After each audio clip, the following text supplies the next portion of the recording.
네, 203회는 전혀 예정돼 있지 않았는데 갑자기 하게 됐습니다. 사실 저희 EJ가 한 번도 쉬운 지역구를 가지 않았습니다. 다 어려운 지역구인데 오늘 203회에서 소개해드릴 분도 상당히 험지에서 지금 열심히 하시는 분입니다.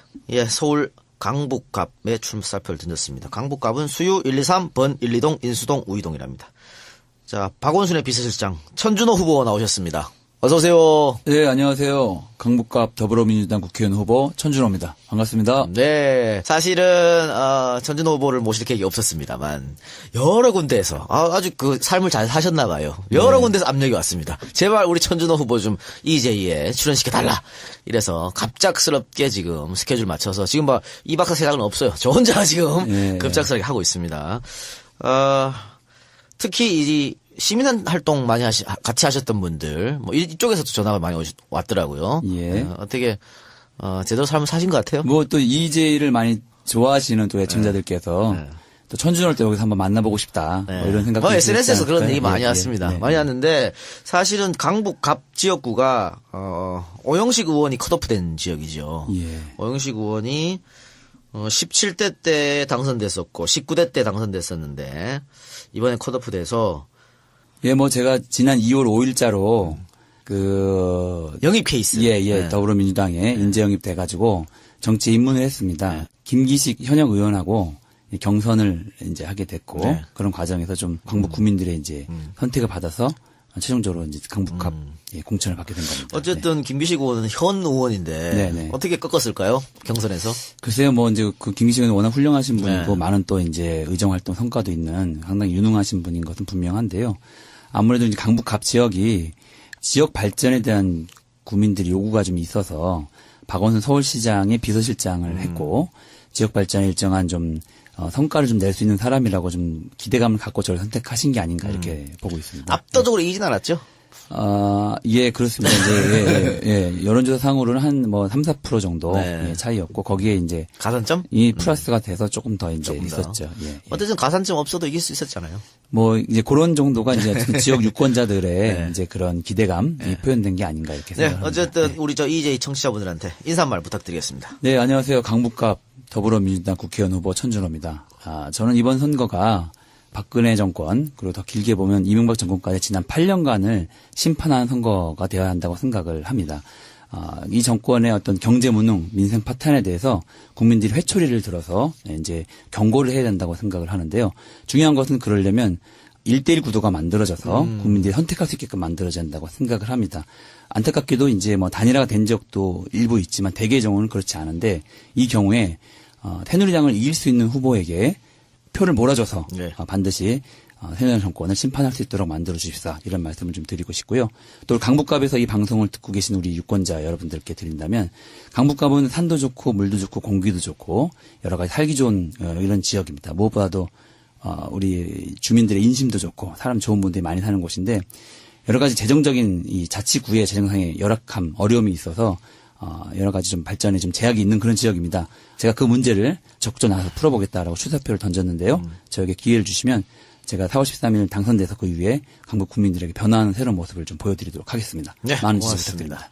그 인재 영입 되셨는데 누구로부터 콜을 받으시고 이렇게 인재 영입 되셨습니까? 문 대표하고 직접 만나신 겁니까? 아니면 다른 분이었습니까? 예, 사실은 제가 1월 정도에 이제 그런 요청이 좀 있었습니다. 그래서 그때 처음에 김민영, 뭐 참여연대 전 사무처장, 뭐 오성규 전 서울시 시설관리공단 이사장 하고 함께 이제 영입되는 것을 이제 검토가 돼서 아마 한 1월 중순 정도에 이제 영입을 이제 같이 이야기를 했었습니다. 근데 뭐 어쨌든 이제 영입식을 이제 할 때 이게 흐름과 기획 뭐 이런 게 같이 있지 않습니까? 근데 한 번에 몽창 다 들어가는 것보다는 두 분이 먼저 들어가고 저는 조금 더 이제 있어서 그러니까 그때 의미는 박원순 시장의 그 예를 들면 사람들도 문재인 대표와 함께 이제 한다라는 취지로 이제 두 분이 이제 들어가신 건데 그걸 좀 하나 남겨놨다 나중에 또 필요할 때 또 쓰자 이런 취지로 좀 뒤로 밀어놨습니다.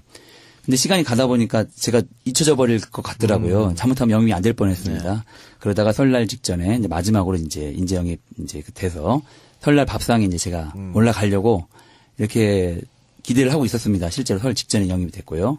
근데 그때 전후에서 북한에서 인공위성을 발사하는 바람에 밥상에서 제가 사라져버리는 운이 없으시네요. 하여간 영입은 됐습니다. 네, 어쨌든 예. 문안박에서 네. 안은 저기 나가셨고 네. 문박이 힘을 합쳐서 한번 총선에 이겨보자. 그래서 네, 네. 박원순의 사람들을 이제 인재영입을 많이 했는데 네, 네. 또 박원순의 사람들 중에서도 인재영입된 케이스도 있지만 본인들이 직접 나가셔서 붙으신 분들도 많이 계십니다. 예, 예, 그렇습니다. 그런데 상당히 아쉽게 예, 예. 거의 다 지금 안 보이시고 예, 예. 이제 천준호 후보하고 기동민 후보 정도만 네, 네. 살아남으셨죠. 예, 그렇습니다. 예, 그래서 예. 참 안타깝습니다. 그리고 기동민 네, 후보도 네. 지금 그쪽도 정말 안 좋은 상황이고 예, 예, 예. 선거 승리 보장 못하는 지역이고 네. 그래서 정말 천준호 후보라도 반드시 살아야 된다. 예. 지금 그런 상황인 것 같아요. 어때요? 예, 그렇습니다. 지금 어쨌든 어느 지역이 뭐 쉬운 지역이 있겠습니까? 근데 어쨌든 저는 뭐 우리 정당이 내부의 어떤 경쟁이 활성화되고 네. 뭐 여러 가지 이제 다양한 세력들이 함께 이제 뭐 치열하게 경합하는 게 정당 정치의 어떤 지지를 끌어올리는데 좋다 이렇게 생각이 듭니다. 어쨌든 박원순 시장으로 상징되어지는 어떤 지지층 뭐 이런 분들이 사실은 당의 기대를 갖고 적극적으로 좀 참여하려면 그 철학을 공유하고 있는 사람들이 적극적으로 정치권과 국회에 진출을 많이 해서 우리 당의 색깔이 좀 더 다양해지고 그리고 뭐랄까요, 좀 풍성해지는 게 필요하다고 봅니다. 아시겠지만 박원순 시장은 생활정치의 어떤 상징처럼 되어 있고 네. 혁신적인 시정을 펼쳐왔던 사람인데 그런 어떤 요소들이 우리 당을 좀 건강하고 풍성하게 만드는 데 굉장히 도움이 된다고 생각을 하거든요. 그래서 그런 경험을 같이 공유했던 사람들이 국회로 많이 진출하는 것이 우리 당이 이제 생활정치 유능한 정당으로 발전해 나가는 네. 큰 도움이 될 거라고 생각합니다. 박 시장님은 혹시 천 후보가 이게 이제 인재영입돼서 국회에 나가겠다. 네. 혹은 강북갑이 결정됐다. 이렇게 말씀드렸을 때 어떤 멘트 있었습니까? 다 당연히 뭐 열심히 하라고 했겠지만. 네, 뭐 그렇죠. 이제 뭐 잘해보라, 열심히 해봐라, 뭐 이렇게 말씀을 좀 뭐 생각을 하셨을 거라고 보고요. 일단은 어쨌든 그건 제가 또 풀어나갈 문제들이기 때문에 정치라는 게 결국에는 그 당사자가 어떻게 하는가 굉장히 중요하더라고요. 저는 이제 그걸 잘해 나가기 위해서 여러분들에게 도움을 요청하는 거고요. 예. 서울시에 계속 계시지 왜 본인이 직접 정치에 뛰어들어서 국회의원을 할 생각을 하셨어요? 4년을 서울시에서 이제 행정을 쭉 경험하다 보니까 이제 행정이 어떻게 운영되는지에 대해서 상당히 많이 이제 큰 공부가 됐고요. 사실은 2011년도에도 제가 총선을 준비했었습니다. 네. 그때는 이제 내가 꿈꾸는 나라라는 것을 만들어서 혁신과 통합이라고 하는 것을 이제 제가 기획을 했는데 예. 제가 혁신과 통합의 시민참여위원장이었죠. 그래서 당시에는 이제 문재인 대표나 뭐 이해찬 뭐 전 총리 이런 분들을 모시고 전국에 이제 뭐 정식 콘서트라는 이름으로 투어도 다니고 뭐 이렇게 했었는데요.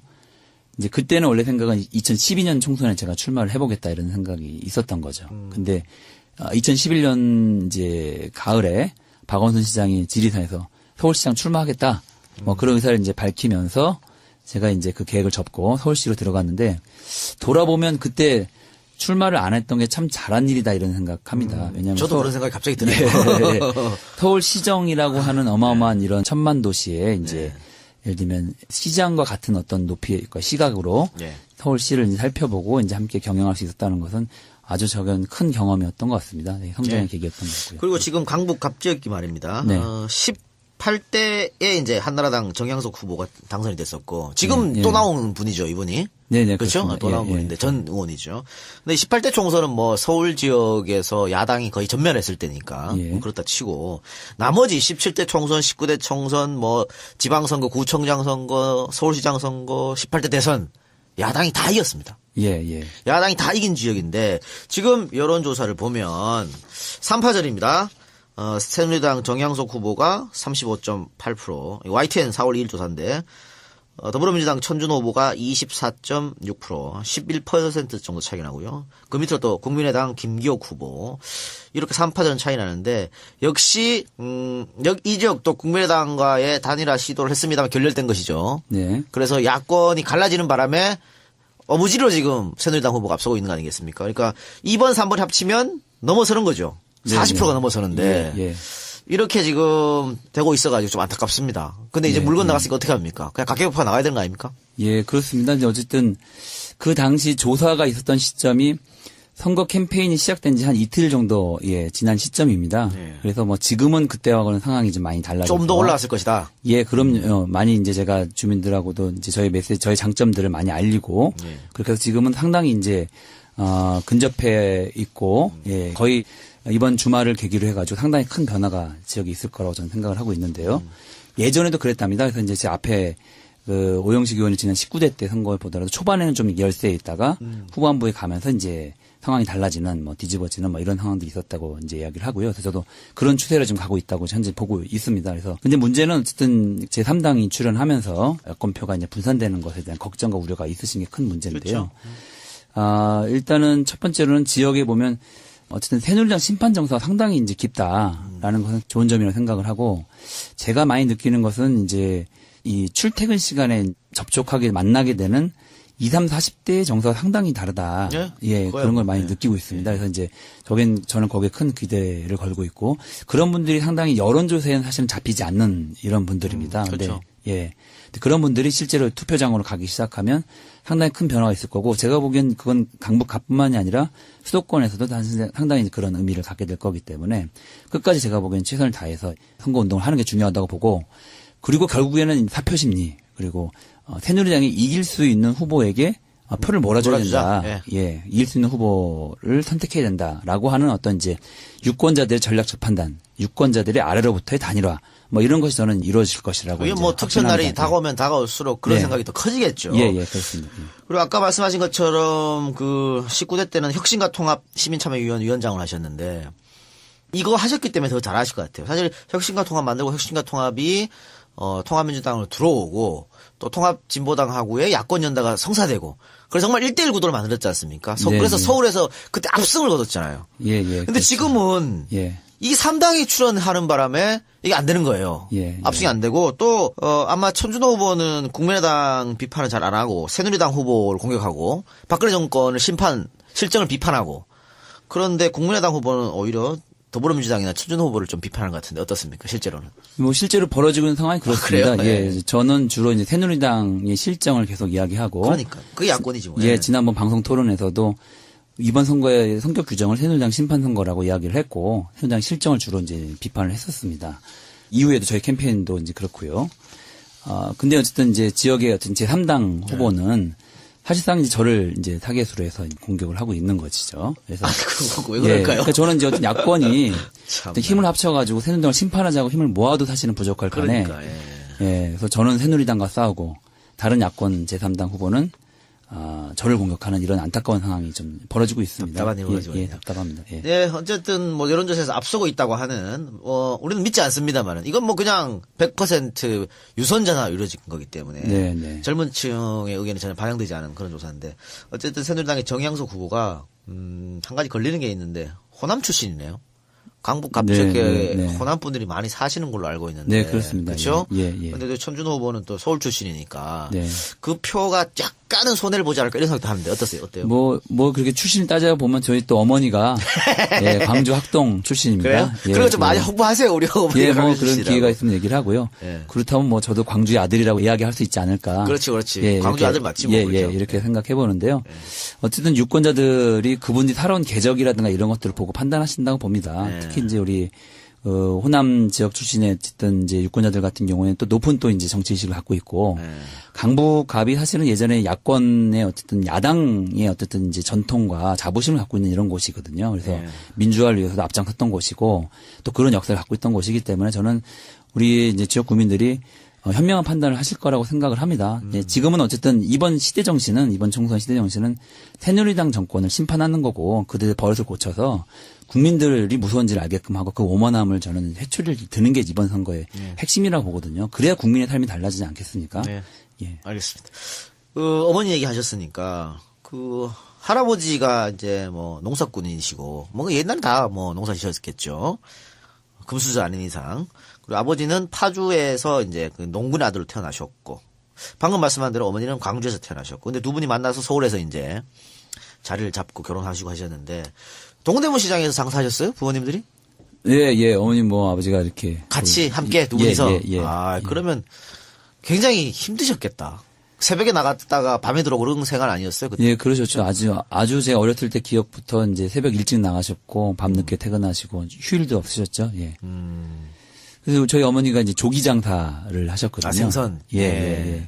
그래서 나름대로 자부심이 있으셨어요. 장안 서울 제1의 조기집이다. 예, 이렇게 생각을 가지고 계셨는데 그래서 제가 한번 물었죠. 제일 좋은 조기를 살려면 어떻게 해야 되느냐. 그랬더니 어머니께서 준호야 아침에 제일 먼저 일어나면 된다. 그러면 노량진시장에 가장 먼저 가면 가장 좋은 조기를 살 수 있다. 이렇게 얘기를 해주셨거든요. 그래서 이제 어머니 실제로 새벽에 한 2시 반쯤에 집을 나서셨어요. 2시 반에? 예. 그래서 이제 노량진시장 가서 가장 먼저 좋은 조기를 이제 타셨죠. 이제 그게 제 정치를 시작한 초심 같은 겁니다. 부지런하고 성실하게 이제 하겠다. 또 어머니가 이제 저한테 이런 얘기 하시더라고요. 준호야, 조기를 다른 말로 뭐라 그러는지 아느냐. 굴비라고 한다. 비굴하게 살지 마라. 저도 그것이 이제 저의 또 하나의 초심입니다. 그래서 정치를 하더라도 비굴하게 살지는 않겠다.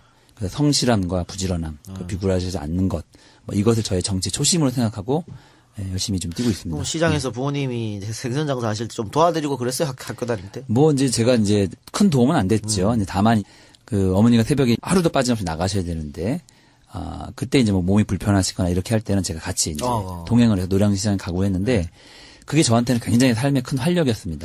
혹시 좀 창피하지 않았어요? 그 시장에서 부모님이 장사하시고. 그때 고등학교 때 뭐 이럴 때는 좀 그랬던 그렇죠? 것 같아요. 친구들한테 아버지 뭐 하시니 그러면 좀. 생선 장사 하신다. 뭐 이런 게 이제 그랬던 것 같은데. 사춘기 때. 예, 그랬죠. 예. 근데 대학 가서 보면 저는 생각이 많이 달라진 것 같아요. 그렇죠. 우리 부모님이야말로 가장 훌륭하신 분이고 정말 땀으로 세상을 이제 살아오신 분이다.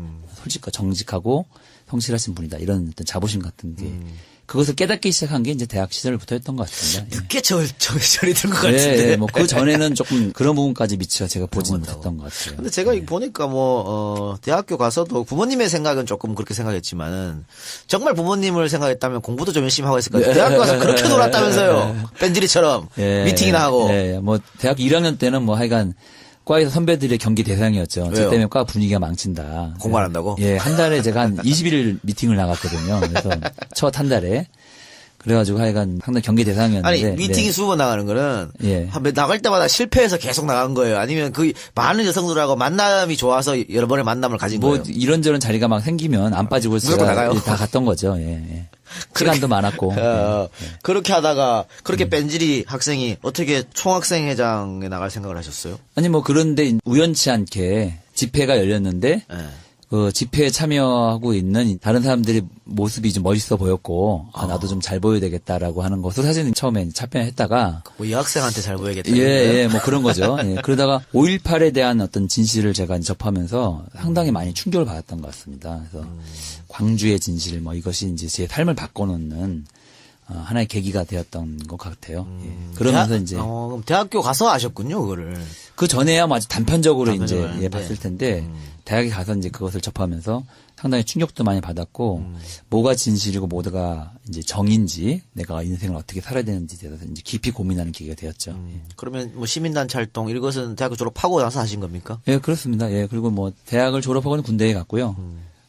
군대 전역을 하고 난 다음에 이제 시민단체 활동들을 했죠. 예. 그리고 박원순 시장과는 언제부터 만남이 2000년 총선 이제 시민연대 그때 낙천 낙선이라는 게 있었습니다. 이제 그걸 하면서 저는 이제 청년 세대들과 함께 청년 유권자 연대 이런 걸 만들어서 총선 시민에 참여를 했는데요.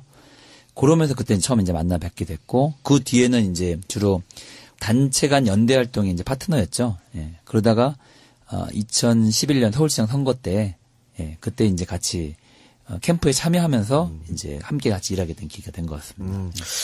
근데 박 시장이 서울시장 나간다고 할 때 그때는 사실 인지도도 그렇고 지지도도 그렇고 굉장히 떨어져 있었을 때였거든요. 네. 또 사실 박영선 의원이랑 경선도 했었고 그때도 이길 확률이 좀 적지 않았나 이렇게 본 사람도 많았고 근데 그 상황 아주 좋지 않은 상황인데 왜 내가 박원순 캠프에 들어가야겠다 이런 생각을 하셨습니까? 제가 알고 있기로 어떤 사람 자체의 어떤 내면의 뭐 힘이라든지 그 살아온 어떤 이력이라든지 이런 측면에서는 가장 훌륭한 경력과 이제 실체성을 갖고 있는 분이라고 확신 같은 게 있었던 겁니다. 그래서 제가 시민운동 하면서도 여러 이름난 선배들이 많지만 그분들이 다 이제 후배들의 존경을 받는 건 아니거든요. 근데 박원순 당시 변호사만큼은 사실은 상당히 대부분의 후보들이 존경하는 그런 사람이었고 그분이 이제 정치 나선다고 하는 것 자체가 상당히 많은 부분의 자기의 과거의 이력과 또 자기의 희생을 이제 감수하는 것이어서 그런 부분에 상당히 고마운 마음을 갖게 됐고 당연히 도와야 된다고 해서 캠프에 뛰어들게 된 겁니다. 그런데 박원순 시장이 본인의 비서실장을 임명할 때 네. 정말 측근 중에 측근, 핵심 중에 핵심, 내 어떤 의지나 의견과 사상을 가장 잘 알고 이해하는 사람을 비서실장으로 여기 임명했을 거 아니에요. 예. 본인이 왜 거기에 선택됐다고 보세요? 박원순 키즈들, 박원순 사람들 그렇게 많은데. 뭐 제가 2011년도에 그 서울시에 이제 들어가서 당시에 처음에는 기획보좌관으로 이제 역할을 초창기는 했었는데요. 그러면서 이제 박원순 시장의 혁신 시정을, 그러니까 혁신적인 마인드나 생각을 행정과 접목시키는 여러 가지 시도들을 하게 됩니다. 그러니까 이제 이게 어쨌든 행정의 수장이기 때문에 내 개인이 잘하고 개인기만 발휘한다고 되는 건 아니거든요. 그거를 행정 시스템에 접목을 시켜야만 그 시장의 행위가 행정 조직으로 전달이 돼서 조직 전체를 움직이게끔 만드는 역할을 할 수 있게 되는 거죠. 예를 들면 현장 시장실 같은 게 이제 그런 겁니다. 이제 현장주의자고 워낙에 현장을 많이 다니시는 분이고 그걸 뭐 많이 글로도 올리고 이렇게 했던 분인데 시장일 때는 좀 달라야 되거든요. 행정 시스템으로 그게 전달돼줘야 되거든요. 그래서 현장 시장실이라는 것을 만들어서 자치구청의 여러 가지 주요 현안들을 이제 쭉 방문을 합니다. 예를 들면 강북구라고 하면 뭐 저기 우이동의 파인트리 이 공사 현장부터 저기 뭐 인수동의 이제 빨래골까지 주요한 현장마다 다 방문을 하고 한 20억의 현안 가족들을 쭉 듣고 이제 브리핑도 받고 이렇게 하면 그날 저녁에 강북구청의 이제 구청장을 비롯한 주요 간부들, 서울시의 시장과 부시장을 비롯한 주요 간부 다 모여서 그 현안들을 어떻게 풀 건지에 대한 집중적인 토론을 합니다. 행정에서 핵심은 문제를 풀 수 있는 당사자들이 그 문제를 해결하기 위해서 집중적으로 토의를 하면 상당히 많은 부분 시간이 절약이 되거든요. 근데 이게 다 분절화되어 있는 사람들이 내가 논의한 걸 다음 부서로 넘기고 그 부서에서 또 논의한 걸 또 부서로 넘기고 막 이렇게 되다 보면 그게 상당히 오랜 시간을 걸리고 그런 과정에서 본질은 사라지고 사실은 이제 껍데기만 남는 경우들이 많거든요. 그래서 그런 것을 집중적인 회의를 통해서 하나로 이제 추격을 한 겁니다. 그래서 행정이 갖고 있는 자기 의사결정권과 권한이 집중돼서 발휘될 수 있도록 한 시스템을 이제 만든 거죠. 그래서 그런 걸 통해서 이제 박원순 시장의 현장 철학이 행정 시스템으로 전봉이 돼서 정책화되고 예산에 반영될 수 있는 구조를 이렇게 만든 겁니다. 그래서 그렇게 해서 이제 서울시 자치구청들을 쭉 투어하는 현장 시장실 같은 걸 제가 기획을 하고 만들었는데요. 그런 어떤 저의 노력들이 박원순 시장이 갖고 있는 어떤 철학 이것을 이제 시스템으로 이제 바꿔내는 이런 일들을 많이 했다고 생각을 합니다. 한 줄로 줄이면 내가 잘나서 그렇지 뭐 이런 겁니까? 그렇죠. 네. 뭘 길게 얘기하세요? 제가 이제 출마를 하려고 저의 살아온 삶을 쭉 돌아보니까 제가 쭉 써보다가 감동을 했어요. 내가 정말 잘 살아왔구나. 네. 그래요. 이 정도까지만 하겠습니다. 아내 되신 분이 그 학생들 가르치고 있죠. 예, 중학교 미술 교사입니다. 예. 100점짜리 신부를 구하셨네요. 덕분에 제가 이제 시민운동을 이제 명맥을 이어올 수 있었습니다. 그 서울시에 안 들어갔으면 계속 그냥 와이프 뒤에서 저를 따라다니겠었습니다. 뭐 따라다녔다기보다는 제가 떠받들고 존중하면서 존경하는 마음으로 이제 살아왔겠죠. 서울시 나와가지고 나 국회의원 할래 그랬을 때 적극적으로 밀어줬습니까? 어떻습니까? 그건 제가 서울시에 들어가기 전에도 국회 의원 선거를 출마를 준비해보겠다라는 뜻을 밝혔을 때도 이제 동의를 좀 해줬었거든요. 그래서 지금 가족들 다 모두가 동의를 해서 출마를 좀 준비를 하고 이제 현장을 뛰고 있는 거고요. 지금은 우리 아내가 누구보다도 못지않게 현장에서 열심히 뛰고 있습니다. 아이 배우자들 명함 나눠주고 하면 되니까. 네, 굉장히 역할이 중요합니다. 그렇죠. 언제 결혼하신 거죠? 저희가 2000년도에 3월 달에 결혼했습니다. 2000년도면 그때도 그 여성으로서 교사 직업이면 엄청난 인기가 있었을 때인데 뭐 지금도 마찬가지입니다만 그런데 결혼할 사람이 시민단체에서 그냥 일하는 사람이다. 이거 그 사모님의 어머님 그러니까 뭐 장인 장모 되실 분을 굉장히 반대했을 수도 있겠어요, 이 결혼? 예, 그래서 저희 아내 고향은 경남 남해거든요. 그래서 이제 남해로 이제 제가 결혼을 하겠다라고 인사말을 드리고 아내와 함께 이제 고속버스 타고 갑니다. 당시에는 대진고속도로가 생기기 전이었고 한 6시간 정도 이제 걸렸던 것 같아요. 가서 이제 뭐 제가 큰절을 올리고 결혼을 하겠다. 그리고 제가 이제 뭐 부자로 만들기는 어렵지만 행복하게는 해드릴 수 있겠다라고 하는 상투적인 메시지가 상당히 진정성 있게 전달이 된 것 같아요. 그래서 허락을 해주시는 그런 일이 만들어졌죠. 근데 아마 그게 제가 결혼을 그때 안 하고 몇 년 좀 시간이 더 지났으면 아마 못했을지도 모릅니다. 왜요? 그때 이제 그래도 사람들이 좀 젊었을 때, 그래도 나머지, 그래도 이제 사람에 대한 열정과. 미래를 보고. 몇 년 더 지나면 도저히 안 되겠다. 이렇게 될 수 있으니까. 그럼 뭐 예비 장인 장모 그렇다 치고. 아내 되는 분은 왜 아무것도 없는 천준환 사람한테 빠졌을까요? 뭐 뭐, 중매 아니잖아요. 뭐 그렇죠. 네. 예. 뭐 아마도 저의 뭐 인간적인 매력에 순진한 여성 꼬셨구만 뭐. 예, 그렇습니다. 후배죠. 예, 후배입니다. 예. 대학교 후배. 예, 그럴 예, 줄 알았어. 예. 예. 그리고 박원순 시장을 모시고 서울시장 선거를 2번 예, 예, 치렀습니다. 예, 예, 예. 어쨌든 결과론적으로 2번 다 이겼는데 예, 예.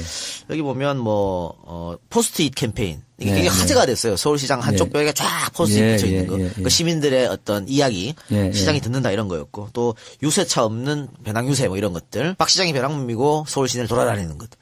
이거를 우리 천준호 후보가 다 기획했다. 네, 네. 보면 전략가고 기획통인데 예, 예. 왜 남의 선거는 이렇게 전략 기획을 잘 해놓고는 예. 본인 선거를 지금 이렇게 헤매고 있어요 왜? 예, 그러니까요. 이게 제게 머리 못 깎는다고 예. 제가 직접 제 선거를 해보니까 너무 힘들더라고요. 예. 예, 예. 앞으로는 희망 걸어도 되겠습니까? 강북갑에? 아, 그럼요. 이제 제가 이제 며칠 남지 않았지만, 상당히 이제 흐름이 좀 모여지고 있다고 생각을 하고, 제가 갖고 있는 장점, 그리고 이제 우리 유권자들이, 지역 유권자들이 갖고 계신 심판 여론, 이런 것들이 잘 만나게끔 제가만 할 수만 있다면 반드시 승리할 수 있다 이렇게 생각을 하고 있습니다. 자, 그러면 19대 때 배지를 다셔서, 20대 때죠. 배지를 예, 다셔서 예, 들어가시면 예. 어떤 정치를 하시고 싶으세요? 그래서 저는 첫 번째로는 우리 당을 생활정치 유능한 정당으로 좀 만들고 싶습니다. 정치가 지금 사람들한테 상당히 외면받고 있다고 이제 평가받고 있는 측면이 있는데, 네. 권력 다툼에 빠져있다 이런 얘기 많이 하지 않습니까? 네. 근데 저는 이제 정치는 권력자의 꿈을 실현하는 것이 아니라 국민의 꿈을 실현하는 거라고 생각을 합니다. 그리고 국민들이 생활 속에서 느끼는 불평과 애로사항 이것들을 해결해 줄 수 있는 능력을 갖는 게 정치가 굉장히 중요한데요. 저는 그걸 생활정치라고 표현해서 그런 생활정치 유능한 정당을 만드는 게 첫 번째고요. 그럼 무슨 문제를 해결할 거냐. 첫 번째로 저는 격차 해소 정치를 하고 싶습니다. 우리 사회 곳곳에 사실 격차가 굉장히 심화되어 있거든요. 핵심적으로는 이제 중소기업과 이제 대기업 간의 임금 격차가 심화되어 있고 정규직과 비정규직 간에 이제 또 임금 격차가 있고 이것이 사실은 여러 가지 부작용들을 많이 낳고 있습니다. 그래서 특히 청년층에게는 선택할 수 있는 일자리 폭을 줄여놓는 이런 과정 만들었거든요. 예전에 제가 학교 다닐 때만 해도 대기업이 아니더라도 괜찮은 중소기업을 선택해 갈 수가 있었거든요. 지금은 그때가 100대 한 80 정도의 임금 차이였다면 지금 100대 한 55 정도 이렇게 되는 것 같습니다. 그래서 중소기업이 선택 가능한 일자리에서 재화되는 경우들이 굉장히 많아진 거죠. 어쨌든 이런 이제 격차들을 줄여야만 여러 가지 계층 간 격차, 예를 들면 지역 간 격차 이런 것들이 줄어들 수 있다고 보고요. 특히나 이제 강남북 간의 격차를 해소하는 거, 그래서 강남북 간의 균형 발전을 이루는 것이 굉장히 중요한 과제라고 생각을 합니다. 강북구 그리고 이제 사실 살기 좋은 곳임에도 불구하고 강남과 비교해서는 상당히 많은 이제 격차가 그렇죠. 있는데 이 격차를 해소하려면 운동장이 기울어지지 않습니까? 기울어진 운동을 바로 잡으려면 한쪽에 기울어진 곳에 흙을 쏟아 부어야만 이게 평평해지거든요.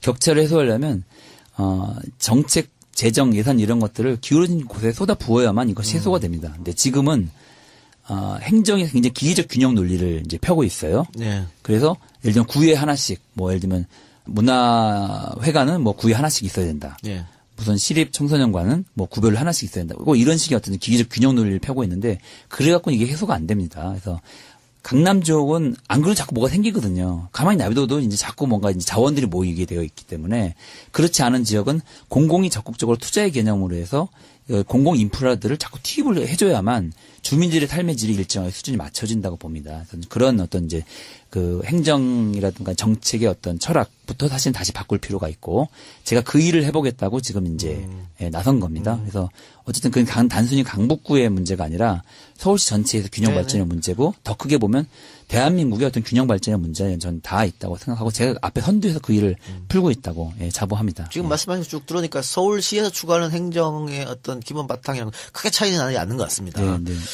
그리고 사실은 이 강북갑은 오영식 의원이 터줏대감으로 있었던 곳인데 컷오프 됐습니다. 오 의원은 어떻게 지금 천 후보를 계속 도와주고 있는 상황입니까? 어떻습니까? 제가 선거운동을 하면서 이제 쭉 다니면서 주민들을 만나고, 저녁에 이제 상가나 이제 호프집 이런 데도 쭉 다니면서 얘기를 많이 듣지 않습니까? 예. 그런 많은 분들이 오영식 의원에 대한 서운함, 아쉬움 이런 것들을 얘기하세요. 예. 왜 그렇게 됐는지에 대해서 물어보시기도 하고, 네. 참 좋은 분이었다라는 이야기도 많이 하십니다. 그래서 그러면 제가 꼭 대답을 하죠. 제가 오영식 의원 못까지 해서 2배 더 열심히 뛰겠다. 이제 이렇게 얘기를 하고, 그러면 좀 위로가 되시는 것 같아요. 오영식 의원이 어쨌든 지금 중앙 유세단 단장으로서 전국을 다니고 계신데 가시기 전에 이제 자기 지역 위원회 당직자들 그리고 지역의 상무위원들을 쭉 다 불러서 저를 소개시켜주고 선거를 적극 도와달라고 얘기를 했고 또 따로 별도로 불러서도 이제 많이 당부를 했습니다. 그래서 지금은 오영식 의원이 치르려고 했던 선대위원회가 거의 그대로 결합이 돼서 이제 그 골격으로 이제 제가 선대위원회를 구성을 했고요. 조직이 넘어왔네요. 그렇습니다. 예. 거기에 플러스해서 오영식 의원과 약간 경쟁 관계에 있었던 지역의 다른 정치 세력들도 함께 제가 이제 저를 돕겠다는 분들은 누구나 함께 할 수 있도록 하겠다라고 해서 문호를 다 개방하고 그야말로 용광로 선대위라는 걸 구성을 했거든요. 예. 그래서 심지어는 이제 뭐 국민의당에 참여했다 탈당했던 분들까지도 해서 이제 함께 다 참여하는 그런 용광로 선대위가 만들어져서 상당히 이제 큰 규모의 선대위원회가 지역에 구성되어 있습니다. 예. 네, 알겠습니다. 선거하고는 전혀 다른 질문. 박원순 시장은 대권에 도전할 생각이 있는 겁니까? 글쎄요, 뭐, 저 개인적으로는 박원순 시장이 대권 경쟁에 전 뛰어들었으면 좋겠다 이런 생각을 하고 있습니다. 개인적인 생각은. 근데 본인 생각은 모르겠고. 근데 그거는 본인이 선택하기는 어려운 문제라고 봅니다. 그거는 본인이 전 선택할 수가 없을 거라 끝까지 이렇게 보는데요. 왜냐면 이제 지금 서울시장으로서 너무 일을 이제 열심히 잘하고 계시고, 아마도 이제 그런 호출이 있으면 거기에 이제 어떻게 응답할지를 본인은 고민할지 있겠지만 본인이 먼저 선택하시기는 어렵지 않을까. 어쨌든 오른팔인 천 후보는 나왔으면 좋겠다라는 개인적인 생각. 저는 어쨌든 우리 당이 특히 이제 다음 대통령 선거에서 정권 교체를 반드시 이루어야 된다고 생각을 하거든요. 그렇지 않으면 정말로 이제 이 퇴행과 이것이 고착화될 가능성이 굉장히 있다. 전 이번 총선도 사실은 자칫 잘못하면은 내각 재개헌으로 이루어지면서 장기 집권 구도로 갈 가능성이 상당히 있어서 상당히 우려스럽습니다. 그런 게. 반드시 총선을 이겨야 되는 이유가 거기 있다고 보는데요. 다음 정권 교체에서 저희가 승리하려면 내부에서 경쟁의 구도가 만들어져서 정말로 이제 풍성해져야 됩니다. 그래서 유권자들이 즐거운 비명을 지르고 이제 이렇게 돼야만 된다고 보는데요.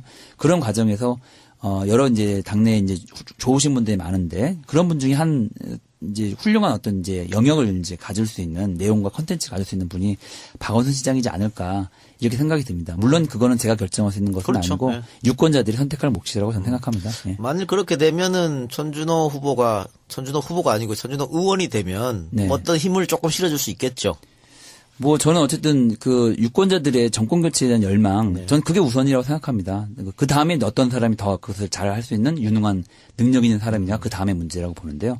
저는 일단 정권 교체를 할 수 있는 분위기를 만들고 그 방향을 갈 수 있는데 제가 기여할 수 있는 일이 있다면 모든 걸 던지고 할 생각입니다. 알겠습니다. 자 마지막으로 EJ 전국에 계신 청취자분들한테 인사말. 그 인사말 하시면서 좀 도와달라고 하세요. 네. 새누리당 맨날 읍소작전 하던데요. 우리도 좀 합시다 읍소작전. 이번 선거는 새누리당 박근혜 정권 뭐 더 거슬러 올라가면 지난 8년간의 이명박 정부에서부터의 정권의 심판을 하는 선거입니다. 독선과 오만, 무능과 경제 파탄. 이제 책임을 물어야 되고 회초리를 들어서 야단을 쳐주셔야 된다고 생각합니다. 이제 그렇게 되기 위해서는 무엇보다도 새누리당이 이길 수 있는 후보에게 표를 몰아주시는 전략적 선택이 정말 필요한 시점이라고 생각이 듭니다. 적극적으로 힘을 좀 모아주셔야 할 텐데요. 제가 뛰고 있는 강북갑, 제가 열심히 뛰고 있지만 아직 좀 힘이 좀 부족합니다. 그래서 많은 분들이 저한테 응원을 해주시고 힘을 좀 몰아주셔야 됩니다. 그래야만 제가 막판에 어쨌든 새롭게 승리할 수 있다 이렇게 생각을 하는데요. 그런 기대에 좀 이렇게 힘을 좀 더해 주십시오. 그래서 강북갑에 우리 좋은 분들 지역에 살고 계신 분들이 있으시면 번 1, 2동, 수유 1, 2, 3동 그리고 인수동, 우이동에 사시는 분들 저에게 좀 많이 좀 알려주시고요. 소개도 해주시면 좋겠습니다. 그리고 좀 힘을 좀 더해 주십시오. 그러면 제가 반드시 승리할 수 있습니다. 압승할 수 있습니다. 그래서 우리 강북갑에서부터 새누리당 정권 심판에 어떤 승리의 깃발을 올리도록 하겠습니다. 분위기를 만들어 가겠습니다. 예, 감사합니다. 많이 도와주십시오. 예. 다시 한번 말씀드립니다. 번 1동, 번 2동, 수유 1, 2, 3동, 우이동, 인수동. 이곳에 지인이나 친척이나 친구가 있다면 지금 즉시 전화를 좀 돌려주셔서 천준호 후보 좀 뽑아달라고 부탁 말씀 좀 해주시기 바랍니다. 천준호 후보 40대의 젊은 후보입니다. 이런 분들이 정치권에 들어가셔야 합니다. 지금 천준호 후보 3선 해도 한갑이 안 돼요. 그러니까 이런 분 들어가서 3선, 4선 하게끔 해서 정치를 좀 바꾸게 여러분들이 많이 좀 도와주시기 바랍니다. 언제까지 70, 80대 하시는 분이 계속 정치판에 있는 거 볼 수는 없지 않습니까? 젊은 분들을 많이 들여다보내줘서 정치를 바꾸고 개혁할 수 있고 새로운 시대를 빨리 불러올 수 있게끔 여러분들 많이 도와주시기 바랍니다. 강북갑 천준호 후보 잊지 마시고 선거 며칠 안 남았습니다. 전화 많이 돌려주시고 힘을 좀 북돋주시기 바랍니다. 오늘 바쁘신데 고맙습니다. 네, 감사합니다. 네. 열심히 뛸 수도 있지만 본인들이 직접 나가셔서 붙으신 분들도 많이 계십니다. 예, 그렇습니다. 그런데 상당히 아쉽게 거의 다 지금 안 보이시고 이제 천준호 후보하고 기동민 후보 정도 네, 네. 살아남으셨죠. 예, 그렇습니다. 예, 그래서 예. 참 안타깝습니다. 그리고 기동문 네, 후보도 네. 지금 그쪽도 정말 안 좋은 상황이고, 예, 예, 예. 선거 승리 보장 못하는 지역이고, 네. 그래서 정말 천준호 후보라도 반드시 살아야 된다. 예. 지금 그런 상황인 것 같아요. 어때요? 예, 그렇습니다. 지금 어쨌든 어느 지역이 뭐 쉬운 지역이 있겠습니까? 근데 어쨌든 저는 뭐 우리 정당이 내부의 어떤 경쟁이 활성화되고 네. 뭐 여러 가지 이제 다양한 세력들이 함께 이제 뭐 치열하게 경합하는 게 정당 정치의 어떤 지지를 끌어올리는데 좋다 이렇게 생각이 듭니다. 어쨌든 박원순 시장으로 상징되어지는 어떤 지지층 뭐 이런 분들이 사실은 당에 기대를 갖고 적극적으로 좀 참여하려면 그 철학을 공유하고 있는 사람들이 적극적으로 정치권과 국회에 진출을 많이 해서 우리 당의 색깔이 좀 더 다양해지고 그리고 뭐랄까 이제 풍성해지는 게 필요하다고 봅니다. 아시겠지만 박원순 시장은 생활정치의 어떤 상징처럼 되어 있고 네. 혁신적인 시정을 펼쳐왔던 사람인데 그런 어떤 요소들이 우리 당을 좀 건강하고 풍성하게 만드는 데 굉장히 도움이 된다고 생각을 하거든요. 그래서 그런 경험을 같이 공유했던 사람들이 국회로 많이 진출하는 것이 우리 당이 이제 생활정치 유능한 정당으로 발전해 나가는 저는 큰 도움이 될 거라고 생각합니다. 박 시장님은 혹시 천 후보가 이게 이제 인재영입돼서 국회에 나가겠다. 네. 혹은 강북갑이 결정됐다. 이렇게 말씀드렸을 때 어떤 멘트 있었습니까? 다 당연히 뭐 열심히 하라고 했겠지만. 네, 뭐 그렇죠. 이제 뭐 잘해보라, 열심히 해봐라, 뭐 이렇게 말씀을 좀 뭐 생각을 하셨을 거라고 보고요. 일단은 어쨌든 그건 제가 또 풀어나가야 할 문제들이기 때문에 정치라는 게 결국에는 그 당사자가 어떻게 하는가 굉장히 중요하더라고요. 저는 이제 그걸 잘해 나가기 위해서 여러분들에게 도움을 요청하는 거고요. 예. 서울시에 계속 계시지 왜 본인이 직접 정치에 뛰어들어서 국회의원을 할 생각을 하셨어요? 4년을 서울시에서 이제 행정을 쭉 경험하다 보니까 이제 행정이 어떻게 운영되는지에 대해서 상당히 많이 이제 큰 공부가 됐고요. 사실은 2011년도에도 제가 총선을 준비했었습니다. 네. 그때는 이제 내가 꿈꾸는 나라라는 것을 만들어서 혁신과 통합이라고 하는 것을 이제 제가 기획을 했는데 예. 제가 혁신과 통합의 시민참여위원장이었죠. 당시에는 이제 문재인 대표나 뭐 이해찬 뭐 전 총리 이런 분들을 모시고 전국에 이제 뭐 정식 콘서트라는 이름으로 투어도 다니고 뭐 이렇게 했었는데요. 이제 그때는 원래 생각은 2012년 총선에 제가 출마를 해보겠다 이런 생각이 있었던 거죠. 근데 2011년 이제 가을에 박원순 시장이 지리산에서 서울시장 출마하겠다 뭐 그런 의사를 이제 밝히면서 제가 이제 그 계획을 접고 서울시로 들어갔는데 돌아보면 그때 출마를 안 했던 게 참 잘한 일이다 이런 생각합니다. 왜냐하면 저도 그런 생각이 갑자기 드네요. 네.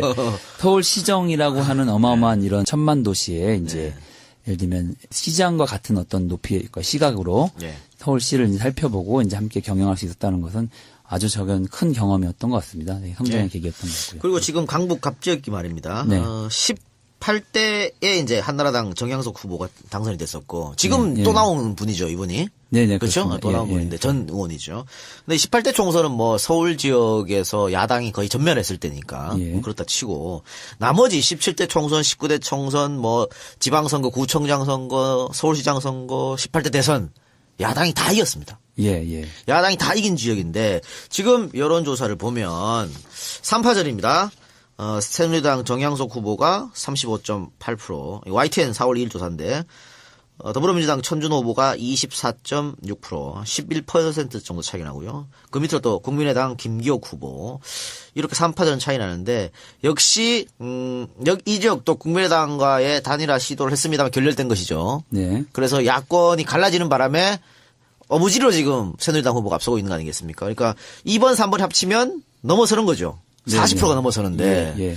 이렇게 지금 되고 있어가지고 좀 안타깝습니다. 근데 이제 네, 물건 나갔으니까 어떻게 합니까? 그냥 각계격파가 나가야 되는 거 아닙니까? 예, 그렇습니다. 이제 어쨌든 그 당시 조사가 있었던 시점이 선거 캠페인이 시작된 지 한 이틀 정도 지난 시점입니다. 네. 그래서 뭐 지금은 그때와는 상황이 좀 많이 달라졌고 좀 더 올라갔을 것이다. 예, 그럼요. 많이 이제 제가 주민들하고도 이제 저희 메시지, 저희 장점들을 많이 알리고 네. 그렇게 해서 지금은 상당히 이제 근접해 있고 예, 거의 이번 주말을 계기로 해가지고 상당히 큰 변화가 지역에 있을 거라고 저는 생각을 하고 있는데요.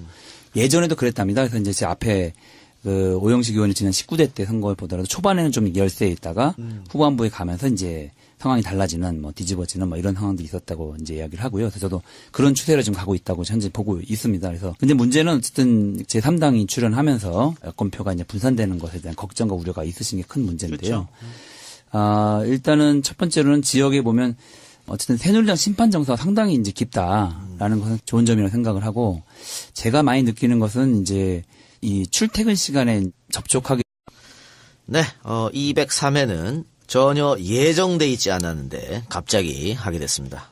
사실 저희 EJ가 한 번도 쉬운 지역구를 가지 않았습니다. 다 어려운 지역구인데 오늘 203회에서 소개해드릴 분도 상당히 험지에서 지금 열심히 하시는 분입니다.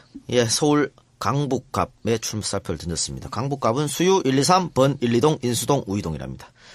자, 박원순의 비서실장 천준호 후보 나오셨습니다. 어서 오세요. 네, 안녕하세요. 강북갑 더불어민주당 국회의원 후보 천준호입니다. 반갑습니다. 네, 사실은 천준호 후보를 모실 계획이 없었습니다만 여러 군데에서 아주 그 삶을 잘 사셨나 봐요. 여러 군데서 압력이 왔습니다. 제발 우리 천준호 후보 좀 EJ에 출연시켜달라. 이래서 갑작스럽게 지금 스케줄 맞춰서 지금 막 2박 4일은 없어요. 저 혼자 지금 네. 급작스럽게 하고 있습니다. 특히 이 시민활동 많이 같이 하셨던 분들, 뭐, 이쪽에서도 전화가 많이 왔더라고요. 예. 어떻게, 제대로 삶을 사신 것 같아요? 뭐 또 EJ를 많이 좋아하시는 또 애청자들께서 네.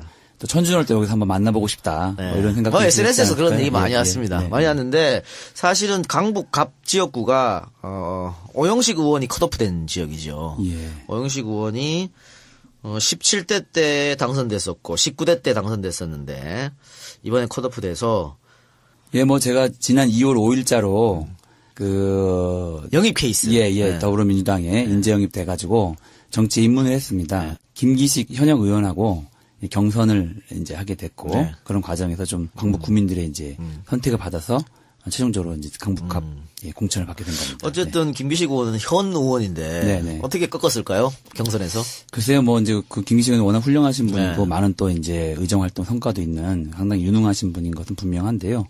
아무래도 이제 강북갑 지역이 지역 발전에 대한 구민들이 요구가 좀 있어서 박원순 서울시장의 비서실장을 했고 지역 발전에 일정한 좀 성과를 좀 낼 수 있는 사람이라고 좀 기대감을 갖고 저를 선택하신 게 아닌가 이렇게 보고 있습니다. 압도적으로 이기진 않았죠? 예, 그렇습니다. 이제, 예, 여론조사 상으로는 한 뭐 3, 4% 정도 네. 예, 차이였고, 거기에 이제. 가산점? 이 플러스가 돼서 조금 더 이제 조금 더. 있었죠. 예, 예. 어쨌든 가산점 없어도 이길 수 있었잖아요. 뭐, 이제 그런 정도가 이제 지역 유권자들의 네. 이제 그런 기대감이 표현된 게 아닌가 이렇게 네, 생각합니다. 어쨌든 우리 저 EJ 청취자분들한테 인사 한 말 부탁드리겠습니다. 네, 안녕하세요. 강북갑 더불어민주당 국회의원 후보 천준호입니다. 만나게 되는 20, 30대의 정서가 상당히 다르다. 네? 예, 그거요. 그런 걸 많이 네. 느끼고 있습니다. 그래서 이제 저는 거기에 큰 기대를 걸고 있고 그런 분들이 상당히 여론조사에는 사실은 잡히지 않는 이런 분들입니다. 그렇죠. 근데 예. 근데 그런 분들이 실제로 투표장으로 가기 시작하면 상당히 큰 변화가 있을 거고 제가 보기엔 그건 강북갑뿐만이 아니라 수도권에서도 상당히 그런 의미를 갖게 될 거기 때문에 끝까지 제가 보기엔 최선을 다해서 선거운동을 하는 게 중요하다고 보고 그리고 결국에는 사표심리 그리고 새누리당이 이길 수 있는 후보에게 표를 몰아줘야 된다. 몰아주자. 예, 이길 수 있는 후보를 선택해야 된다라고 하는 어떤 이제 유권자들의 전략적 판단, 유권자들의 아래로부터의 단일화, 뭐 이런 것이 저는 이루어질 것이라고. 그게 이제 뭐 투표날이 확신합니다. 다가오면 다가올수록 그런 네. 생각이 더 커지겠죠. 예, 그렇습니다. 예. 그리고 아까 말씀하신 것처럼 그 19대 때는 혁신과 통합 시민참여위원 위원장을 하셨는데 이거 하셨기 때문에 더 잘하실 것 같아요. 사실 혁신과 통합 만들고 혁신과 통합이 통합민주당으로 들어오고 또 통합진보당하고의 야권연대가 성사되고 그래서 정말 1대1 구도를 만들었지 않습니까? 네, 그래서 네. 서울에서 그때 압승을 거뒀잖아요. 예. 근데 그렇죠. 지금은 예. 이 3당이 출연하는 바람에 이게 안 되는 거예요. 예, 압승이 안 되고 또 아마 천준호 후보는 국민의당 비판을 잘 안 하고 새누리당 후보를 공격하고 박근혜 정권을 실정을 비판하고 그런데 국민의당 후보는 오히려 더불어민주당이나 천준호 후보를 좀 비판하는 것 같은데 어떻습니까? 실제로는. 뭐 실제로 벌어지고 있는 상황이 그렇습니다. 그래요? 네. 예, 저는 주로 이제 새누리당의 실정을 계속 이야기하고. 그러니까 그게 야권이지 뭐. 예, 지난번 방송 토론에서도 이번 선거의 성격 규정을 새누리당 심판 선거라고 이야기를 했고 새누리당 실정을 주로 이제 비판을 했었습니다. 이후에도 저희 캠페인도 이제 그렇고요.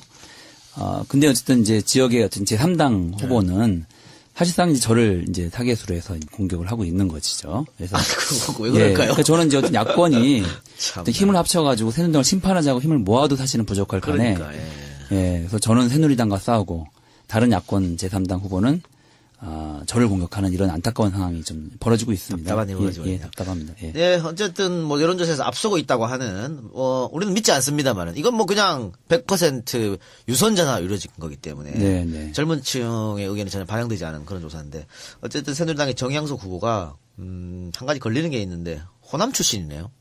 강북 갑쪽에 네. 호남 분들이 많이 사시는 걸로 알고 있는데 네, 그렇습니다. 그렇죠? 예, 예. 근데 천준호 후보는 또 서울 출신이니까 네.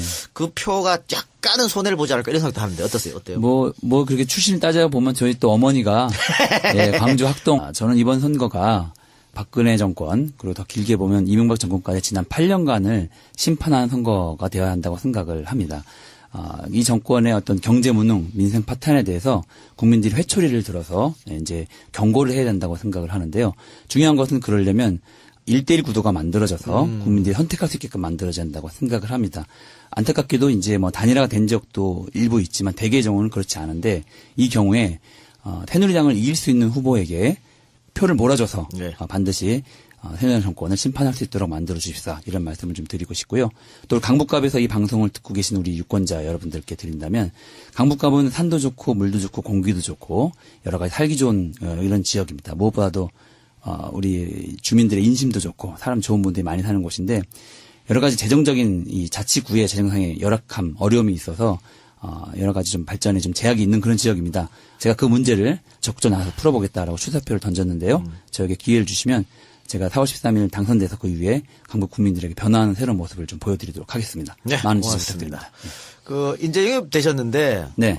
누구로부터 콜을 받으시고 이렇게 인재 영입 되셨습니까? 문 대표하고 직접 만나신 겁니까? 아니면 다른 분이었습니까? 예, 사실은 제가 1월 정도에 이제 그런 요청이 좀 있었습니다. 네. 예, 그래서 그때 처음에 김민영, 뭐 참여연대 전 사무처장, 네네. 뭐 오성규 전 서울시 시설관리공단 이사장하고 함께 이제 영입되는 것을 이제 검토가 돼서 아마 한 1월 중순 정도에 이제 영입을 이제 같이 이야기를 했었습니다. 근데 뭐 어쨌든 이제 영입식을 이제 할 때 이게 흐름과 기획 뭐 이런 게 같이 있지 않습니까? 예. 근데 한 번에 몽창 다 들어가는 것보다는 두 분이 먼저 들어가고 저는 조금 더 이제 있어서 그러니까 그때 의미는 박원순 시장의 예를 들면 사람들도 네.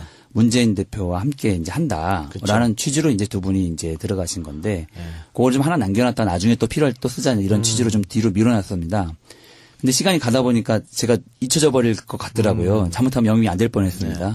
그러다가 설날 직전에 이제 마지막으로 이제 인재 영입 이제 돼서 설날 밥상에 이제 제가 올라가려고 이렇게 기대를 하고 있었습니다. 실제로 설 직전에 영입이 됐고요.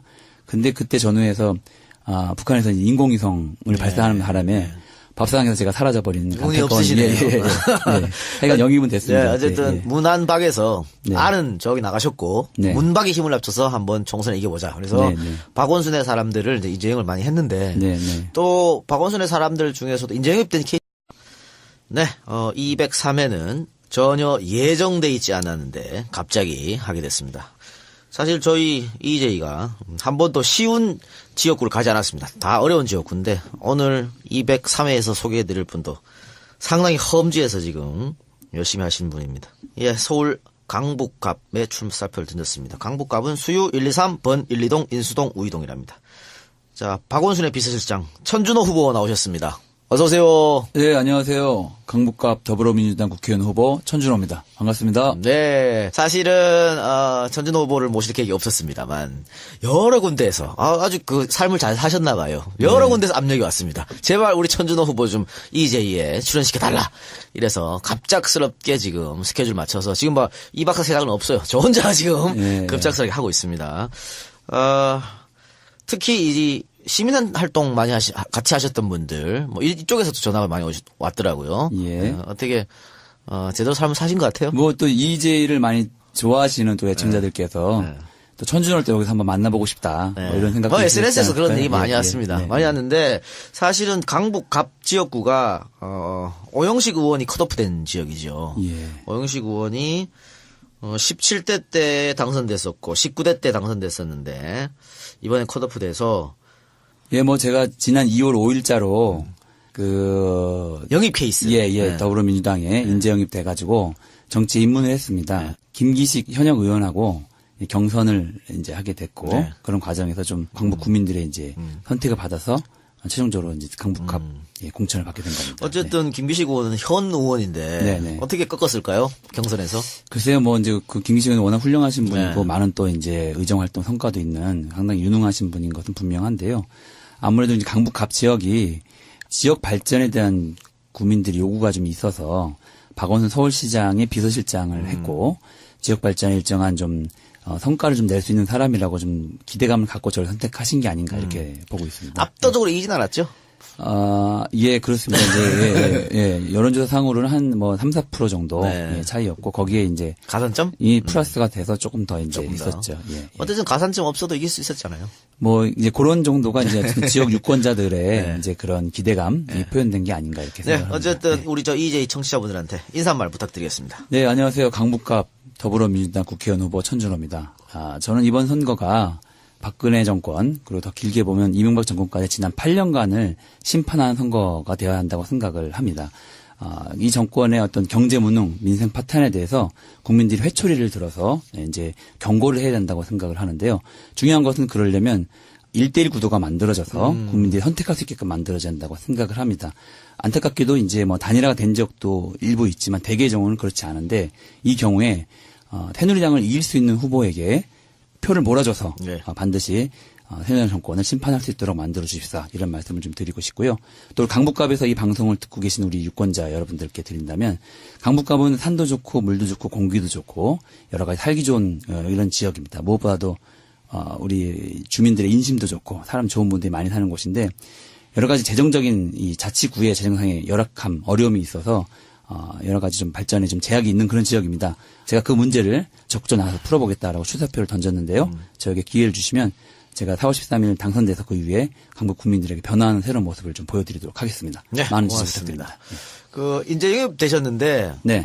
누구로부터 콜을 받으시고 이렇게 인재 영입 되셨습니까? 문 대표하고 직접 만나신 겁니까? 아니면 다른 분이었습니까? 예, 사실은 제가 1월 정도에 이제 그런 요청이 좀 있었습니다. 네. 예, 그래서 그때 처음에 김민영, 뭐 참여연대 전 사무처장, 네네. 뭐 오성규 전 서울시 시설관리공단 이사장하고 함께 이제 영입되는 것을 이제 검토가 돼서 아마 한 1월 중순 정도에 이제 영입을 이제 같이 이야기를 했었습니다. 근데 뭐 어쨌든 이제 영입식을 이제 할 때 이게 흐름과 기획 뭐 이런 게 같이 있지 않습니까? 예. 근데 한 번에 몽창 다 들어가는 것보다는 두 분이 먼저 들어가고 저는 조금 더 이제 있어서 그러니까 그때 의미는 박원순 시장의 그 예를 들면 사람들도 네. 문재인 대표와 함께 이제 한다라는 그쵸. 취지로 이제 두 분이 이제 들어가신 건데 그걸 좀 하나 남겨놨다 나중에 또 필요할 때 또 쓰자 이런 취지로 좀 뒤로 밀어놨습니다. 근데 시간이 가다 보니까 제가 잊혀져 버릴 것 같더라고요. 잘못하면 영입이 안 될 뻔했습니다. 그러다가 설날 직전에 이제 마지막으로 이제 인재 영입 이제 돼서 설날 밥상에 이제 제가 올라가려고 이렇게 기대를 하고 있었습니다. 실제로 설 직전에 영입이 됐고요. 근데 그때 전후에서 북한에서 인공위성을 발사하는 바람에 밥상에서 제가 사라져버리는 운이 없으시네요. 하여간 영입은 됐습니다. 네, 어쨌든 예, 예. 문안박에서 네. 알은 저기 나가셨고 네. 문박이 힘을 합쳐서 한번 총선을 이겨보자. 그래서 네, 네. 박원순의 박원순의 사람들을 이제 인재영을 많이 했는데 네, 네. 또 박원순의 사람들 중에서도 인재영입된 케이스도 있지만 본인들이 직접 나가셔서 붙으신 분들도 많이 계십니다. 예, 예, 그렇습니다. 그런데 상당히 아쉽게 예. 거의 다 지금 안 보이시고 예, 예. 이제 천준호 후보하고 기동민 후보 정도만 네, 네. 살아남으셨죠. 예, 그렇습니다. 예, 그래서 참 안타깝습니다. 그리고 기동민 후보도 지금 그쪽도 정말 안 좋은 상황이고, 예. 선거 승리 보장 못하는 지역이고, 네. 그래서 정말 천준호 후보라도 반드시 살아야 된다. 예. 지금 그런 상황인 것 같아요. 어때요? 예, 그렇습니다. 지금 어쨌든 어느 지역이 뭐 쉬운 지역이 있겠습니까? 근데 어쨌든 저는 뭐 우리 정당이 내부의 어떤 경쟁이 활성화되고 뭐 여러 가지 이제 다양한 세력들이 함께 이제 뭐 치열하게 경합하는 게 정당 정치의 어떤 지지를 끌어올리는데 좋다 이렇게 생각이 듭니다. 어쨌든 박원순 시장으로 상징되어지는 어떤 지지층 뭐 이런 분들이 사실은 당의 기대를 갖고 적극적으로 좀 참여하려면 그 철학을 공유하고 있는 사람들이 적극적으로 정치권과 국회에 진출을 많이 해서 우리 당의 색깔이 좀 더 다양해지고 그리고 뭐랄까 좀 풍성해지는 게 필요하다고 봅니다. 아시겠지만 박원순 시장은 생활정치의 어떤 상징처럼 되어 있고 네. 혁신적인 시정을 펼쳐왔던 사람인데 그런 어떤 요소들이 우리 당을 좀 건강하고 풍성하게 만드는 데 굉장히 도움이 된다고 생각을 하거든요. 그래서 그런 경험을 같이 공유했던 사람들이 국회로 많이 진출하는 것이 우리 당이 이제 생활정치 유능한 정당으로 발전해 나가는 저는 큰 도움이 될 거라고 생각합니다. 박 시장님은 혹시 천 후보가 이게 이제 영입돼서 국회에 나가겠다. 네. 혹은 강북갑이 결정됐다. 이렇게 말씀드렸을 때 어떤 멘트 있었습니까? 뭐 다 당연히 뭐 열심히 하라고 했겠지만. 네, 뭐 그렇죠. 이제 뭐 잘해보라, 열심히 해봐라, 뭐 이렇게 말씀을 좀 뭐 생각을 하셨을 거라고 보고요. 일단은 어쨌든 그건 제가 또 풀어나가야 할 문제들이기 때문에 정치라는 게 결국에는 그 당사자가 어떻게 하는가 굉장히 중요하더라고요. 저는 이제 그걸 잘해 나가기 위해서 여러분들에게 도움을 요청하는 거고요. 예. 서울시에 계속 계시지 왜 본인이 직접 정치에 뛰어들어서 국회의원을 할 생각을 하셨어요? 4년을 서울시에 나갔다가 밤에 들어오고 그런 생활 아니었어요? 그때? 예, 그러셨죠. 아주 제가 어렸을 때 기억부터 이제 새벽 일찍 나가셨고 밤 늦게 퇴근하시고 휴일도 없으셨죠. 예. 그래서 저희 어머니가 이제 조기 장사를 하셨거든요. 아, 생선. 예, 예. 그래서 나름대로 자부심이 있으셨어요. 장안 서울 제일의 조기집이다. 예, 이렇게 생각을 가지고 계셨는데 그래서 제가 한 번은 물었죠. 제일 좋은 조기를 살려면 어떻게 해야 되느냐. 그랬더니 어머니께서 준호야 아침에 제일 먼저 일어나면 된다. 그러면 노량진시장에 가장 먼저 가면 가장 좋은 조기를 살 수 있다. 이렇게 얘기를 해주셨거든요. 그래서 이제 어머니 실제로 새벽에 한 2시 반쯤에 집을 나서셨어요. 2시 반에? 예, 예. 그래서 이제 노량진시장 가서 가장 먼저 좋은 조기를 이제 타셨죠. 이제 그게 제 정치를 시작한 한 초심 같은 겁니다. 부지런하고 성실하게 이제 하겠다. 또 어머니가 이제 저한테 익숙한 얘기 하시더라고요.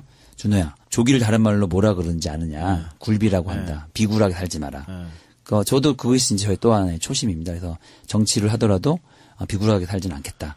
그래서 성실함과 부지런함, 비굴하지 않는 것, 뭐 이것을 저의 정치 초심으로 생각하고 열심히 좀 뛰고 있습니다. 시장에서 부모님이 생선 장사 하실 때 좀 도와드리고 그랬어요? 학교 다닐 때? 뭐 이제 제가 이제 큰 도움은 안 됐죠. 근데 다만 그 어머니가 새벽에 하루도 빠짐없이 나가셔야 되는데 그때 이제 뭐 몸이 불편하시거나 이렇게 할 때는 제가 같이 이제 동행을 해서 노량진시장에 가고 했는데 그게 저한테는 굉장히 삶의 큰 활력이었습니다. 혹시 좀 창피하지 않았어요? 그 시장에서 부모님이 장사하시고. 그때 고등학교 때 뭐 이럴 때는 좀 그랬던 그렇죠? 것 같아요. 친구들한테 뭐 아버지 뭐 하시니 그러면 좀. 생선 장사하신다. 뭐 이런 게 이제 그랬던 것 같은데. 사춘기 때. 예, 그랬죠. 예. 근데 대학 가서 보면 저는 생각이 많이 달라진 것 같아요. 그렇죠. 우리 부모님이야말로 가장 훌륭하신 분이고 정말 땀으로 세상을 이제 살아오신 분이다. 솔직하고 정직하고 성실하신 분이다. 이런 어떤 자부심 같은 게 그것을 깨닫기 시작한 게 이제 대학 시절부터였던 것 같습니다. 예. 늦게 절이 든 것 같은데. 네, 뭐 그 전에는 조금 그런 부분까지 미처 제가 보지 못했던 것 같아요. 근데 제가 보니까 대학교 가서도 부모님의 생각은 조금 그렇게 생각했지만은 정말 부모님을 생각했다면 공부도 좀 열심히 하고 했을 거예요. 대학교 가서 그렇게 놀았다면서요. 뺀질이처럼 미팅이나 하고. 예, 뭐 대학 1학년 때는 뭐 하여간 과에서 선배들의 경기 대상이었죠. 왜요? 저 때문에 과 분위기가 망친다. 공부 안 한다고? 예, 한 달에 제가 한 20일 미팅을 나갔거든요. 그래서 첫 한 달에. 그래가지고 하여간 상당히 경기 대상이었는데. 아니, 미팅이 20번 나가는 거는. 예. 나갈 때마다 실패해서 계속 나간 거예요. 아니면 그 많은 여성들하고 만남이 좋아서 여러 번의 만남을 가진 거예요. 뭐 이런저런 자리가 막 생기면 안 빠지고 무조건 나가요? 다 갔던 거죠. 예, 예. 시간도 많았고. 그렇게 하다가 그렇게 뺀질이 학생이 어떻게 총학생회장에 나갈 생각을 하셨어요? 아니 뭐 그런데 우연치 않게 집회가 열렸는데 네. 그 집회에 참여하고 있는 다른 사람들이 모습이 좀 멋있어 보였고 나도 좀 잘 보여야 되겠다라고 하는 것을 사실은 처음에 참여했다가 뭐 여학생한테 잘 보여야겠다. 예, 뭐 그런 거죠. 예. 그러다가 5.18에 대한 어떤 진실을 제가 이제 접하면서 상당히 많이 충격을 받았던 것 같습니다. 그래서 광주의 진실 뭐 이것이 이제 제 삶을 바꿔놓는 하나의 계기가 되었던 것 같아요. 예. 그러면서 이제 그럼 대학교 가서 아셨군요, 그거를. 그 전에야 아주 단편적으로 단편적으로 이제 봤을 텐데 대학에 가서 이제 그것을 접하면서 상당히 충격도 많이 받았고 뭐가 진실이고 뭐가 이제 정인지 내가 인생을 어떻게 살아야 되는지에 대해서 이제 깊이 고민하는 기회가 되었죠. 예. 그러면 뭐 시민단체 활동 이것은 대학교 졸업하고 나서 하신 겁니까? 예, 그렇습니다. 예, 그리고 뭐 대학을 졸업하고는 군대에 끝까지 제가 보기엔 최선을 다해서 선거 운동을 하는 게 중요하다고 보고 그리고 결국에는 사표 심리 그리고 새누리당이 이길 수 있는 후보에게 표를 몰아줘야 된다. 예, 이길 수 있는 후보를 선택해야 된다라고 하는 어떤 이제 유권자들의 전략적 판단, 유권자들의 아래로부터의 단일화, 뭐 이런 것이 저는 이루어질 것이라고. 이게 뭐 투표 날이 다가오면 다가올수록 그런 생각이 더 커지겠죠. 예, 그렇습니다. 예. 그리고 아까 말씀하신 것처럼 그 19대 때는 혁신과 통합 시민참여위원 위원장을 하셨는데 이거 하셨기 때문에 더 잘하실 것 같아요. 사실 혁신과 통합 만들고 혁신과 통합이 통합민주당으로 들어오고 또 통합진보당하고의 야권연대가 성사되고 그래서 정말 1대1 구도를 만들었지 않습니까? 네, 그래서 네. 서울에서 그때 압승을 거뒀잖아요. 예, 예. 근데 그렇죠. 지금은 예. 이 3당이 출연하는 바람에 이게 안 되는 거예요. 예, 압승이 예. 안 되고 또 아마 천준호 후보는 국민의당 비판을 잘 안 하고 새누리당 후보를 공격하고 박근혜 정권을 실정을 비판하고 그런데 국민의당 후보는 오히려 더불어민주당이나 천준호 후보를 좀 비판하는 것 같은데 어떻습니까? 실제로는. 뭐 실제로 벌어지고 있는 상황이 그렇습니다. 그래요? 예. 네. 저는 주로 이제 새누리당의 실정을 계속 이야기하고 그러니까 그게 야권이지 뭐. 예, 지난번 방송 토론에서도 이번 선거의 성격 규정을 새누리당 심판 선거라고 이야기를 했고 새누리당 실정을 주로 이제 비판을 했었습니다. 이후에도 저희 캠페인도 이제 그렇고요. 근데 어쨌든 이제 지역의 어떤 제3당 후보는 사실상 이제 저를 이제 타겟으로 해서 공격을 하고 있는 것이죠. 그래서 그거 왜 그럴까요? 그러니까 저는 이제 어떤 야권이 참. 어떤 힘을 합쳐가지고 새누리당을 심판하자고 힘을 모아도 사실은 부족할 간에 그러니까, 예, 그래서 저는 새누리당과 싸우고 다른 야권 제3당 후보는 저를 공격하는 이런 안타까운 상황이 좀 벌어지고 있습니다. 답답한 일이 벌어지고 예, 있네요. 답답합니다. 예. 네, 어쨌든 뭐 여론조사에서 앞서고 있다고 하는 우리는 믿지 않습니다만은 이건 뭐 그냥 100% 유선전화 이루어진 거기 때문에 네, 네. 젊은 층의 의견이 전혀 반영되지 않은 그런 조사인데 어쨌든 새누리당의 정양석 후보가 한 가지 걸리는 게 있는데 호남 출신이네요. 강북 갑자기 호남 분들이 많이 사시는 걸로 알고 있는데 네, 그렇습니다. 그렇죠? 예, 예. 근데 천준호 후보는 또 서울 출신이니까 네. 그 표가 약간은 손해를 보지 않을까 이런 생각도 하는데 어때요? 뭐 그렇게 출신을 따져보면 저희 또 어머니가 예, 광주 학동 출신입니다. 그래요? 예, 그리고 좀 많이 예. 홍보하세요, 우리 어머니가. 예, 뭐 광주 그런 출신이라고. 기회가 있으면 얘기를 하고요. 예. 그렇다면 뭐 저도 광주의 아들이라고 이야기할 수 있지 않을까. 그렇지. 광주 이렇게, 아들 맞지 뭐. 예, 그렇죠? 예, 이렇게 생각해 보는데요. 어쨌든 유권자들이 그분이 살아온 궤적이라든가 이런 것들을 보고 판단하신다고 봅니다. 예. 특히 이제 우리 호남 지역 출신의 어쨌든 이제 유권자들 같은 경우에는 또 높은 또 이제 정치의식을 갖고 있고 강북갑이 사실은 예전에 야권의 어쨌든 야당의 어쨌든 이제 전통과 자부심을 갖고 있는 이런 곳이거든요. 그래서 민주화를 위해서도 앞장섰던 곳이고 또 그런 역사를 갖고 있던 곳이기 때문에 저는 우리 이제 지역 구민들이 현명한 판단을 하실 거라고 생각을 합니다. 예, 지금은 어쨌든 이번 총선 시대 정신은 새누리당 정권을 심판하는 거고 그들의 버릇을 고쳐서 국민들이 무서운지를 알게끔 하고 그 오만함을 저는 회초리를 드는 게 이번 선거의 핵심이라고 보거든요. 그래야 국민의 삶이 달라지지 않겠습니까? 네. 예. 알겠습니다. 어머니 얘기 하셨으니까, 할아버지가 이제 뭐 농사꾼이시고, 뭐 옛날에 다 뭐 농사 지셨겠죠. 금수저 아닌 이상. 그리고 아버지는 파주에서 이제 그 농군의 아들로 태어나셨고, 방금 말씀한 대로 어머니는 광주에서 태어나셨고, 근데 두 분이 만나서 서울에서 이제 자리를 잡고 결혼하시고 하셨는데, 동대문 시장에서 장사하셨어요? 부모님들이? 예, 어머님 뭐 아버지가 이렇게. 같이 함께 두 분이서? 예. 그러면 굉장히 힘드셨겠다. 새벽에 그래서 이제 행정을 쭉 경험하다 보니까 이제 행정이 어떻게 운영되는지에 대해서 상당히 많이 이제 큰 공부가 됐고요. 사실은 2011년도에도 제가 총선을 준비했었습니다. 네. 그때는 이제 내가 꿈꾸는 나라라는 것을 만들어서 혁신과 통합이라고 하는 것을 이제 제가 기획을 했는데 예. 제가 혁신과 통합의 시민참여위원장이었죠. 그래서 당시에는 이제 문재인 대표나 뭐 이해찬 뭐 전 총리 이런 분들을 모시고 전국에 이제 뭐 정식 콘서트라는 이름으로 투어도 다니고 뭐 이렇게 했었는데요. 이제 그때는 원래 생각은 2012년 총선에 제가 출마를 해보겠다 이런 생각이 있었던 거죠. 근데 2011년 이제 가을에 박원순 시장이 지리산에서 서울시장 출마하겠다 뭐 그런 의사를 이제 밝히면서 제가 이제 그 계획을 접고 서울시로 들어갔는데 돌아보면 그때 출마를 안 했던 게 참 잘한 일이다 이런 생각합니다. 왜냐하면 저도 그런 생각이 갑자기 드네요. 예. 서울시정이라고 하는 어마어마한 이런 천만 도시에 이제 예를 들면 시장과 같은 어떤 높이의 시각으로 예. 서울시를 이제 살펴보고 이제 함께 경영할 수 있었다는 것은 아주 적은 큰 경험이었던 것 같습니다. 네, 성장의 계기였던 것 같고요. 그리고 지금 강북 갑지역기 말입니다. 네. 18대에 이제 한나라당 정양석 후보가 당선이 됐었고 지금 예. 또 나오는 분이죠, 이분이. 네네. 그렇죠? 그렇습니다. 또 나온 예, 분인데 전 의원이죠. 근데 18대 총선은 뭐 서울 지역에서 야당이 거의 전멸했을 때니까 예. 뭐 그렇다 치고 나머지 17대 총선, 19대 총선, 뭐 지방선거, 구청장 선거, 서울시장 선거, 18대 대선 야당이 다 이겼습니다. 예. 야당이 다 이긴 지역인데 지금 여론조사를 보면 3파전입니다. 새누리당 정양석 후보가 35.8%, YTN 4월 2일 조사인데 더불어민주당 천준호 후보가 24.6%, 11% 정도 차이 나고요. 그 밑으로 또 국민의당 김기옥 후보 이렇게 3파전 차이 나는데 역시 이 지역 또 국민의당과의 단일화 시도를 했습니다만 결렬된 것이죠. 네. 그래서 야권이 갈라지는 바람에 어부지로 지금 새누리당 후보가 앞서고 있는 거 아니겠습니까? 그러니까 2번, 3번 합치면 넘어서는 거죠. 40%가 넘어서는데 예. 이렇게 지금 되고 있어가지고 좀 안타깝습니다. 근데 이제 물건 나갔으니까 어떻게 합니까? 그냥 각계격파 나가야 되는 거 아닙니까? 예, 그렇습니다. 이제 어쨌든 그 당시 조사가 있었던 시점이 선거 캠페인이 시작된 지 한 이틀 정도 지난 시점입니다. 예. 그래서 뭐 지금은 그때와는 상황이 좀 많이 달라졌고 좀 더 올라왔을 것이다. 예, 그럼요. 많이 이제 제가 주민들하고도 이제 저희 메시지, 저희 장점들을 많이 알리고 예. 그렇게 해서 지금은 상당히 이제 근접해 있고 거의 이번 주말을 계기로 해가지고 상당히 큰 변화가 지역에 있을 거라고 저는 생각을 하고 있는데요. 예전에도 그랬답니다. 그래서 이제 제 앞에 그 오영식 의원이 지난 19대 때 선거를 보더라도 초반에는 좀 열세에 있다가 후반부에 가면서 이제 상황이 달라지는 뭐 뒤집어지는 뭐 이런 상황도 있었다고 이제 이야기를 하고요. 그래서 저도 그런 추세를 좀 가고 있다고 현재 보고 있습니다. 그래서 근데 문제는 어쨌든 제3당이 출연하면서 여권표가 이제 분산되는 것에 대한 걱정과 우려가 있으신 게 큰 문제인데요.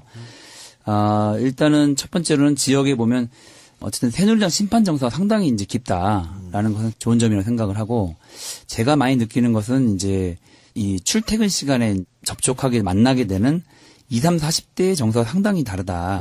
그런 걸 많이 느끼고 있습니다. 그래서 이제 저는 거기에 큰 기대를 걸고 있고 그런 분들이 상당히 여론조사에는 사실은 잡히지 않는 이런 분들입니다. 그렇죠. 근데 그런 분들이 실제로 투표장으로 가기 시작하면 상당히 큰 변화가 있을 거고 제가 보기엔 그건 강북갑뿐만이 아니라 수도권에서도 상당히 그런 의미를 갖게 될 거기 때문에